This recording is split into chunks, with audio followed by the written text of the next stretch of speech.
We started this yesterday. This is Jacob's dream where he sees a ladder set between heaven and earth, and he sees what we could call angels. Strictly in the Hebrew, it's agents of God, are ascending and descending on it, and God gives him a long promise that God is going to take care of him. And we're up to the second half of verse 12. Behold, angels, we could say, or agents of God, were ascending and descending on the ladder. Now, our goal in this hour is literal, logical investigation. We're not doing symbolism or psychoanalysis or ancient belief systems or economics. We're talking about what the words say and what, on the basis of a logical analysis, they could possibly mean. And here, there is an obvious difficulty. If you're thinking of angels, the normal thought is that the home base of the angels is in heaven. If they're going to be sent on missions, the round trip ought to be descending and ascending. But the text puts ascending first. So something's out of the ordinary. Something doesn't fit the normal picture of the subject. Now, I want to just introduce a category. When you're interpreting a text, there are two levels on which you can interpret. One is you're trying to figure out what the text means, you analyze it, and you can deduce that it must mean this. That is to say, at least this, might mean other things as well, but it must mean this. This has got to be right. Those of you here yesterday, I hold that what we did yesterday is a deduction. Sometimes you can't deduce. Sometimes you can't declare that what you're going to say about the text and interpreting it has to be right. What you can say is, we have a difficulty, and we have materials with which we can explain the text. Explanation is to a certain extent hypothetical. Other explanations, competing explanations, are possible. So you can't claim just because it succeeds in explaining the text that it's got to be right. Nevertheless, it is intellectually valid and important. Reflect that in science, all you ever get are explanations. You never get deductions. Any scientific theory could be wrong, and indeed some of the best supported turned out to be wrong, like Newton's theories. So when someone offers an explanation, one shouldn't simply say, oh, well, it's only an explanation, so we don't know for sure it's right. What you say is, it's an explanation, it helps to understand, and it's open to reconsideration when new information is produced. Now, what I'm going to give you now is an explanation of this text, and I will show you that this explanation not only fits here, but it fits other related texts, and that gives it its interest and its contribution. Though, as I just said, with an explanation, you have no proof that it is, in fact, correct. So, the problem is that the angels described as ascending and descending when it should have been the opposite. It should have been descending and ascending, leaving their home base and returning. And since their home base is above, it should have been descending and ascending. The explanation is that although usually the home base of angels is above, not always. Not always. Certain people are assigned a continuous band of angels of their own. Those angels, at least for a period of years and decades, their base is to accompany this person. And what the text is telling us here is that Jacob, having this dream, is having a vision of his assigned band of angels leaving him and being replaced by a different one. And the reason for that is this dream takes place the night before he crosses the border of the land of Israel, leaving. He's leaving because he's running away from his older brother, wants to kill him. He's leaving because his parents told him to go elsewhere and get married. And God is giving him a vision that when you leave the land of Israel, it costs you. It costs you. It's not free. You don't become entirely disconnected, no, but you go to a different phase. It's like the difference between the FBI and the CIA, right? When you leave America, then you're under the control of the CIA. They're the ones who are tracking your your texting and your messages and so forth and so on. Whereas inside the United States, it's the FBI. They have a division of labor. Here you have that his angels that were assigned to him all of his life in the land of Israel are leaving him, and they're being replaced by another band of angels that are going to accompany him outside the land of Israel. That's the explanation that is offered for why it says ascending first and descending second. Now, one can support this. Notice I'm using weak words because I mean them. One could support this with another piece of evidence. Take a look at page 169. Page 169, Jacob's coming back to the land of Israel after a 20-year absence. Verse 2 at the bottom of the page. Jacob went on his way, and agents of God, angels, encountered him. Jacob said when he saw them, "This is a godly camp," seeing as how they're angels. So he called the name of that place Machanoim. And here your translator had pity on you. He didn't want to translate the word, because if you translate the word, as you'll see, it gets you in trouble. No, he left it in Hebrew, give you a transliteration, so you can remain in your dogmatic slumber and not worry about the problem. But Machanaim in Hebrew, boys and girls, means twin camps. And now the verse reads as follows. Jacob went on his way, and angels of God encountered him. Jacob said when he saw them, "This is a godly camp." So he called the name of that place Twin Camps. And now the English reader is quite mystified. Excuse me, you just saw a camp, so you called the place Twin Camps? Why did you do that? For one camp, you don't say twin camps. But if you understand what I told you before, he's traveling from external position, in Syria really, coming to the land of Israel. This group of angels that he sees coming to meet him is his Israeli contingent. They're coming to greet him. He still possesses his externals. Is the FBI coming to greet him? He's coming back with the CIA attachment. So for a while, there are two camps. The ones that have been accompanying him for the last 20 years, and the old ones which left him when he left the land of Israel 20 years before are coming to greet him now. So for a while, there are two of them, and that's what makes twin camps. So if you put in the explanation that there are these camps that are assigned to the person, and there were two different camps, you can explain this verse as well. And there's something else you can explain. Here he says twin camps because there's an overlap. The common theme in the two cases is that the Israeli angels always move first. They always move first. When he was leaving, the Israeli angels were ascending, and the external replacements were descending afterwards. So the Israeli angels left him first. Here, while the externals are still with him, the Israelis come to meet him. So the Israelis are always moving first. Now, on 169, when the Israelis move first, there's an overlap between the two camps. What's the converse of an overlap? What's the alternative to an overlap? There's a gap. When he's leaving and the Israeli angels leave first, so then there's a gap. Now go back to 145. The middle of 12, angels of God, agents of God were ascending and descending on it, and behold, Hashem was standing over him. Why do you think Hashem is standing over him? Because there's a gap. There's a gap. The Israeli angels have left. The replacements haven't arrived yet. So God himself is guarding him during the gap. So if I add in this extra element, that's how explanations work. Your explanations work by adding an extra element that you didn't have, that you hypothesize, and you use it to explain the data that's in front of you. If I add in this extra element, I can explain why ascending comes before descending. I can explain why there's an overlap when he's coming back and why he calls it twin camps. I can explain why God is standing over him here because there's a gap. All of that can be explained. It's still only an explanation. It's not a deduction because I added in extra material that isn't in the text. Others can explain it and do in fact explain it otherwise. But that is one way to explain what the text says. Are we together? Okay, let's go on. Verse 13.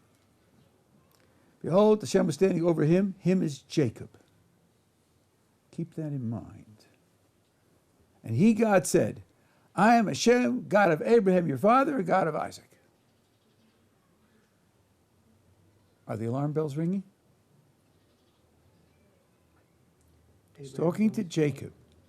He says, I am the God of Abraham, your father, and the God of Isaac. I mean, who is Jacob's father? Isaac, right? So the text is very funny. The text says, I'm the God of Abraham, your father, and Isaac, without father. Okay, Abraham's his grandfather, but still, it's a very funny thing to say to Jacob. Now, the part of Abraham is not so funny because the word Av in Hebrew can mean father, grandfather, great-grandfather, to n generations. There's no limit on it. We call Abraham, Isaac, and Jacob our avos. Same with Ben. Ben can mean son, grandson, great-grandson to n generations. They're expandable. So calling Abraham Jacob's Av is not shocking. But to speak of Abraham as Jacob's Av, when in the next breath you're going to mention Isaac, who's his real father, direct father, and not say Av, that's shocking. What could the text possibly want to communicate by speaking of Abraham as his Av and Isaac and not mentioning Av? Now here there's I think, a very important piece of methodology. We read half of one sentence on one page. We could speculate about that. We could try to think of ideas to explain it. But maybe there are other texts which bear on this issue, and then a competent explanation should take all the texts into account. Let me show you two more texts. And then, if you want to speculate, we could speculate.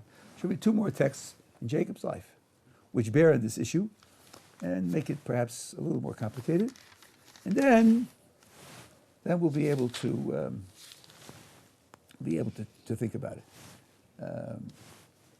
Take a look on page 173.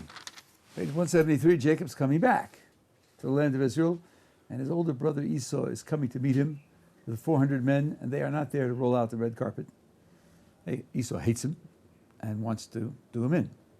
So Jacob prays to God for help. Verse 10 at the top of the page, Jacob said, God of my father Abraham and God of my father Isaac. So here, father is used for both. So if we had any speculation, maybe Jacob was estranged from Isaac and he didn't really think it was his father, and maybe there was some tension or some of that. But here, the word father is used for both, and it's Jacob speaking. So we're going to have to take that into account. And furthermore, on page 257, chapter 46 is much, much later in time, where there's a famine in the land of Israel, and Jacob is going to take his family, go down to Egypt, because Joseph is the viceroy in Egypt. Chapter 46, Israel, that's another name for Jacob, set out with all that he had, came to Beersheba, where he slaughtered sacrifices to the God of his father Isaac. And here, Abraham isn't even mentioned. There's three incidents in the same man's life with three different ways of relating God to his father and grandfather. Something funny is going on. Interesting. It is interesting. No, something funny is going on, and something has to be done to explain this. The early Hasidic master, the Berditchever, the latest of Berditchev, offered an explanation here based on another verse in the book of Genesis, which is always good because it's related text. I'll show you what it is, and we'll see how he explains it. Take a look at page 23. This is just certain generations. Verse 20. Adah bore Yaval. He was the first of those that dwell in tents and breed cattle. The name of his brother was Yuval. He was the first of all those who handled the harp and the flute. In the Hebrew, the word first is Av.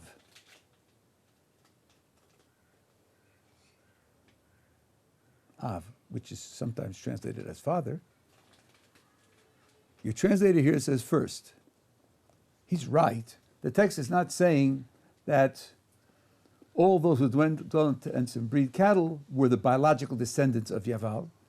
and that the musicians were the biological descendants of Yuval. That's not the point of the text. The point of the text is these people invented a certain form of activity. And others learned it from them, so they became the progenitors. As some have said, Lavoisier is the father of chemistry, right? That's not a biological statement. Or Albert Einstein was the father of the atom bomb. It's not a biological statement. He created the ideas, and those who use them afterwards are following his pattern. Here the word Av is used to describe someone who sets a pattern, who is a paradigm, who is a role model. Now that's the use of the word Av in the same book of Genesis that we're analyzing. Not taking this from Bialik. So now the question is, can we use this meaning of the word Av to explain the three passages that we were dealing with? And this is what the Rabbi does. So let's go back to 145 and let's look at each of them one in turn. Page 145, as I told you, Jacob is having this dream the night before he leaves the land of Israel. Shem says to him, I'm the God of Abraham, your role model, and the God of Isaac. Why? Because Isaac never left the land of Israel. He was born there, lived there, and died there. He wanted to leave at a certain point in time, and God said, no, you can't leave. Abraham came to Israel and left for Egypt. Jacob in 257, we're coming to that, also left for Egypt. Isaac wanted to leave for the same reason. There was a famine. God said to him, no, you can't. You have to stay. So God says to Jacob, you're leaving the land of Israel. You're going to spend time outside. Isaac isn't your role model anymore. He can't help you because he never faced what you're now about to face. On 173, when Jacob's coming back to the land of Israel, he says, Abraham, my father, and Isaac, my father, they're both my role models. I'm coming back to the place where they both lived. Furthermore, he's now anticipating a problem with his older brother. Both Abraham and Isaac had trouble with their older brothers. So, role model status for both of them fits perfectly. On 257, what's going on? Jacob hears that Joseph is the viceroy in Egypt. There's a famine going on in the land of Israel. He wants to go down. Should he go down? Shouldn't he go down? What's going through his mind? Well, if I think about my grandfather, Abraham, if he's my role model, if he's my paradigm, of course I should go down. He went down. He did exactly what I'm doing. He went down to Egypt because of a famine. My grandfather is gold, but my father is problematic. Because my father, Isaac, wanted to go down to Egypt, and God told him no. So should I go or shouldn't I go? He wants to go. His son Joseph is there. It's a famine, and Joseph can provide for the whole family. But his father's paradigm stands in his way. So he offers sacrifices to the God of his father, Isaac, to the God of his role model, Isaac. That's why he offers the sacrifices to God in that guise, because that's the one he needs instruction from. And the proof of it is how it goes on in 257. He offered the sacrifices to the God of the father, Isaac. God spoke to Israel in night vision, said, Jacob, Jacob, and he said, here I am. And God says, I am the God of your father. Which father? Isaac, the one who he had in mind when he offered the sacrifices. God says, I'm the God of your father. I'm the one who told your father Isaac not to go down to Egypt, and you know what I'm telling you? Have no fear of descending to Egypt. I'll go down with you and I'll bring you back up. So that shows you what he was afraid of. So if you take the word Av to mean paradigm, role model, all three passages fit directly into what was going on in Jacob's life at the time. Okay? And again, this is an explanation. I wouldn't say it's the only way to explain it, but when I saw this in the Kedushas Levi, it's a beautiful explanation. It's based on the use of the word Av in the same book of Genesis. That's the way things should be done. Okay, back to 145.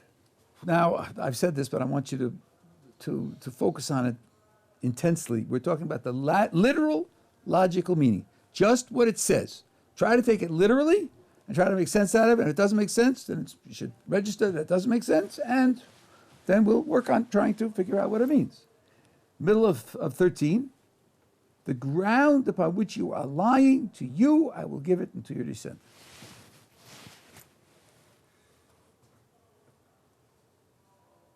The ground upon which you are lying. How much is that? How much ground is he lying on? 2 by 6? 12 square feet?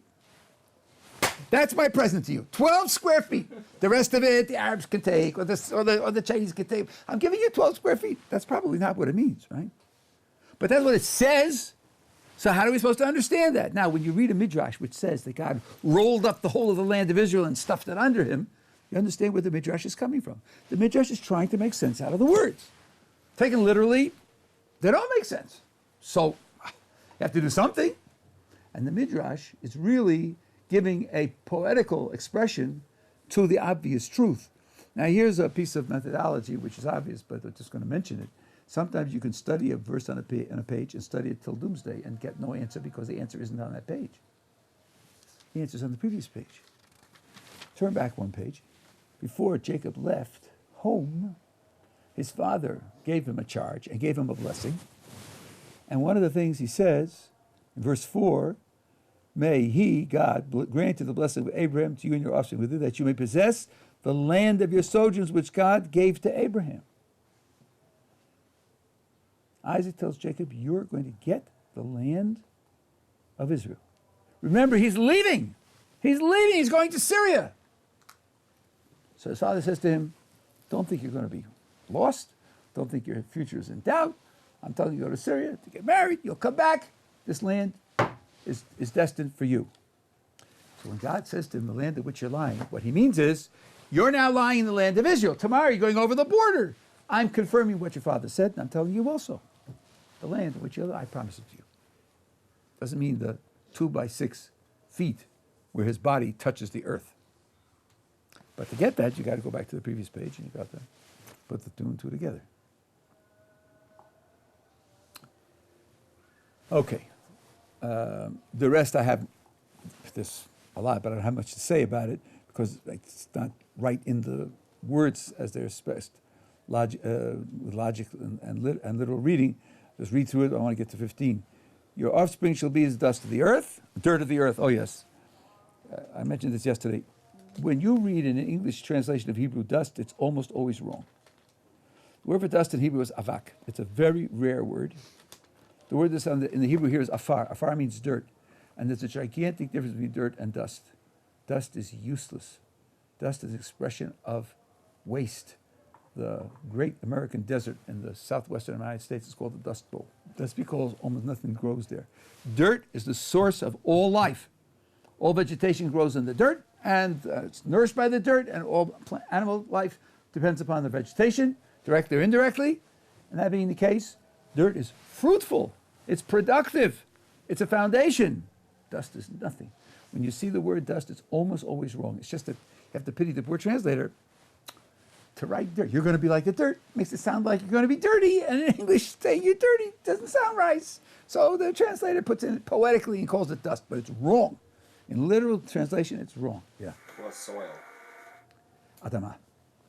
That's a more general word. That's Adama. Dirt could be in a flower pot, and it could be. And also, you have to appreciate that English is the richest language in the world in terms of the number of words that it has, because it's borrowed from so many other languages. And classical Hebrew is an extremely small language. So you'll be able to make nuances of differences in English that you won't be able to make in Hebrew. Okay, now 15 reads, behold, I'm with you, I will guard you wherever you go, I'll return you to this soil, and here is Adamah. For I will not forsake you until I have done what I have spoken about you. Now, yesterday I made a big deal about the beholds. I want you to tell me now, why is there a behold at the beginning of 13 and another behold at the beginning of 15? What justifies that break? I tell you that 13 and 14 address one subject, 15 addresses a different subject. It's consistent. Everything in 13 and 14 addresses a particular subject, and 15 addresses a different subject. In a certain sense, a contrasting subject. What are the two subjects? What is the subject addressed in 13 and 14? And what is the subject addressed in 15 that stands, at least, in contrast to one another? It's all promises. It's all promises. Oh, yeah, 13 is about the descendants, and 15 is about Yaakov himself. Correct. 13 and 14 are about the descendants. Jacob as the father of a nation in the future. And 15 is for him personally. Let's look. The ground you're lying on, I give it to you and your descendants. Your offspring shall be. You shall spread out, doesn't mean he's going to put on weight. You shall spread out means your descendants are going to conquer a lot of land. All the families of the earth shall be blessed by you and by your offspring. It's all about Jacob's descendants that are going to come out of him. 15, I'm with you, I'll guard you, I'll return you, I will not forsake you. That's about him individually. That's why there's a behold in between. There's a behold in between because the subject has shifted. Okay? Okay. Now, I want to take a look on the next page. When Jacob wakes up in the morning, he takes a vow. And I want to compare the vow with what he's been told in the promises, and also some of the material in the vow in and of itself. The vow starts in verse 20. There's a problem with the translation here. If we have time, I'll get to that. In the meantime, I'll put up with the translation that we have here. If God will be with me, will guard me on this way that I'm going, will give me bread or food to eat and clothes to wear, and I return in peace to my father's house, and Hashem will be a God to me, then this stone, which I have set up as a pillar, shall become a house of God, and whatever you will give me, I shall repeatedly tithe to you. Now, glance back at 15 and see if something isn't a bit troubling here. I mean, right? He's saying, first of all, that he's going to guard him, he's going to do this for them, and then he's questioning it. He's saying, if God will guard me, if God will do this. He just said before he was going to do it. He's just promised these things, and now he's saying, if it will happen. And that sounds very peculiar. God says to him in 15, behold, I'm with you. And Jacob says, if God will be with me. If? I mean, he just told you he is. God says in 15, I will guard you wherever you go. And Jacob says, if God will guard me on this way that I'm going, I mean, excuse me, you just got guarantees for that. Well, guess what? When God says that he will do something, there might be hidden clauses at the back of the contract, fine print at the back of the contract. And in fact, promises that God gives, I'm quoting Maimonides now, promises that God gives are not always absolute. Indeed, you can divide God's promises roughly into 4 categories. It's whether he promises something good to happen or something bad to happen, and whether he promises to the person he's speaking to or through him to another group. Only 1 out of the 4 is absolute. That's when he promises something good through the listener to others. If it's something bad, the promise isn't a promise. The promise is really a warning. It's a warning. If things don't improve, this is what's going to happen. But it's not really a promise. And if it's a promise of something good to the listener himself, he might have to earn it. He's just being told that a certain bonus is available if you deserve it. Only when God says to A, tell B something good is going to happen to him, that's absolute. That will not be retracted. Here, God is speaking to Jacob about what's going to happen to Jacob. Jacob knows that that's not absolute. He knows it's not unconditional. And therefore, he can say if. And there's support for this. On the same page 173 where we were before. Because when Jacob's on his way back to the land of Israel, and his brother Esau comes to meet him with 400 men, and he's in danger, he doesn't know what the outcome will be, and Jacob prays to God for help, Jacob says, God of my father Abraham, the God of my father Isaac, Hashem has said to me, return to your land, I'll be good to you. I have been diminished by all the kindnesses, by all the truth you have done. Katonti. In Hebrew, katonti means I became small. You've done such kindness and truth with me that I've become small. I don't know, is this sort of a kind of ancient Hebrew diet? No, if people do kindness to you, you lose weight? You get shorter? What does it mean that he became smaller because of the kindnesses and truth that God did to him? Jacob is saying, you promised me something, a long, elaborate promise. I know very well that that promise is conditional on my deserving it, on my earning it. Now I'm weighing up all the kindnesses you've already done to me I'm weighing it against my credit in terms of what effort I put into trying to earn it, and I don't think I'm in the black. I think I'm in the red. I think you've already paid off anything that I've earned, and therefore I'm asking for help above and beyond what I could claim to have earned. That's why on 147 he says, if, because a promise to the prophet himself of something good isn't absolute. The only promise that's absolute is a promise through the prophet to others of something good. That would be absolute, and this is not absolute. Okay, we're together? Now, let's think about this vow again. Jacob says, if God will be with me, and will guard me in the way that I'm going, and will give me bread and food to eat and clothes to wear, and I return to feast my father's house, and be God to me, then, if you do all those things for me, then I'll make this stone into this pillar into a house of God, and I'll give a tithe, and so forth and so on. That sounds like conditional service. You do for me, I'll do for you. Let's make a deal. You know, you pay your side, I'll pay my side. Is that how we understand the relationship with God? This is the third patriarch. In certain respects, the greatest of the patriarchs, or at least in where he stood was the greatest place. He was standing on the shoulders of his father and grandfather, but where he stood was the greatest place, and he's making only a conditional offer of service. Does it sound fit and appropriate? Is that the way the Torah teaches us, the way we should relate to God? If you do for me, I'll do for you, but implying that if you don't, I won't. It's a mistake. It's a mistake in logic. There are two types of if-then. One is, you give me good crops and I'll offer you sacrifice. You don't give me good crops, I'll go offer sacrifice to somebody else. But consider a promise like this. I'm going out to war. It's dangerous. I don't know whether I'm going to survive. So I say to God, if you enable me to survive, when I come back, I'll offer you a sacrifice. That's not conditional service. If I don't survive, there are no choices left. I'm saying, if you make it possible, this is what I will do with the possibility you give me. I have no other option. If you don't make it possible, it will be impossible to do. So then, not a question of making my service conditional. My existence is conditional. Here, Jacob says, I'm running for my life. I'm running out into a foreign area. I don't know who's going to receive me. I don't know how I'm going to be treated. I don't know what my future will be. Let's take a tithe. Last time I checked, a tenth of zero was zero. If I don't have food to eat, if I don't have clothes to wear, if I have no income, then there won't be any tithe because a tenth of zero is zero.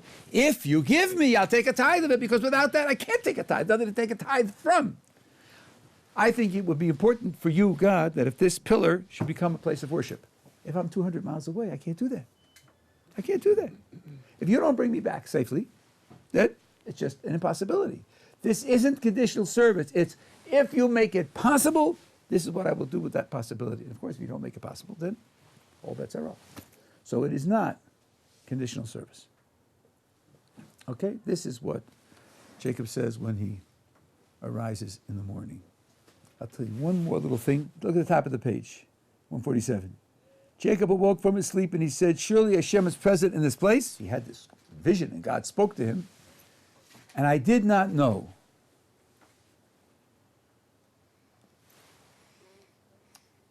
Why is that worthy of note? Were you expected to know? Did you leave your guidebook home, and forgot to take the guidebook which says, this is the place where God is? How were you expected to know? Well, why is he mentioning that he didn't know? Now, there is a natural part of life when a person says, I didn't know. When is it common and important and useful to say, I didn't know? When you're excusing yourself for something. You did something that turned out badly. You don't want to be blamed. You say, I'm sorry it happened, but I didn't know. I'm not responsible. Jacob is registering here that since God is in this place, he shouldn't have gone to sleep. This is the Temple Mount. It's forbidden to go to sleep on the Temple Mount. That's in terms of later reality. Jacob says, if I had known that God was in this place in this way, I wouldn't have gone to sleep here. But I didn't know, so I'm not guilty. That's what the I didn't know registers. Now, having said that, What are we going to do with 18, where it says Jacob arose early in the morning? He rose early in the morning? Does that mean he went back to sleep? How could that be? He just expressed regret over going to sleep there, and then he goes back to sleep? The key is in the words. Look at how 16 starts, and look at how 18 starts. And you can tell me that the question that I just asked is not a valid question. 16 starts with the verb awoke. 18 starts with the verb arose. There's got to be a reason why the text changed the verb. If he went back to sleep, it should have said he awoke second time. It doesn't say that. So there's no implication whatsoever that he went back to sleep. And as a matter of fact, it's more than that, because arose is not a correct translation. This was pointed out to me by second son, expert at some of these things. The word lashkim in Hebrew does not mean you were lying down and you got up. Lashkim in Hebrew means to start the activities of a time early in the time.